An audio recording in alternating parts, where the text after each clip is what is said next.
এই বাংলাদেশ স্বাধীন করার পরে শেখ মুজিব বলেছিলেন যে বিশ্বের অন্যান্য দেশ পেয়েছে সোনার খনি, আর আমি পেয়েছি চোরের খনি।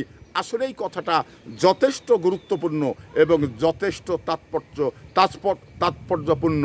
কারণ এই তাৎপর্যপূর্ণ কথা কেন বলছি সেটা হলো যে আমরা এই বাংলাদেশে, ছোট্ট একটি বাংলাদেশ, এই বাংলাদেশে যা মানে খনিজ সম্পদ, আপনার সোনালী ফসল ফলার জায়গা, এবং মানে এই যে 6 ঋতুর দেশ, এই দেশটা মানে সোনার খনি বললেই চলে, অথচ সেটা না বলে আজকে আমাদের আফসোসের সঙ্গে বলতে হয় যে এই বাংলাদেশ চোরের খনি। কারণ এই বাংলাদেশে আমরা কেউ ভালো না, কারণ যেই সুযোগ পাচ্ছেন সেই কিন্তু ঘাবলা করে তার পকেট মোটা করছেন।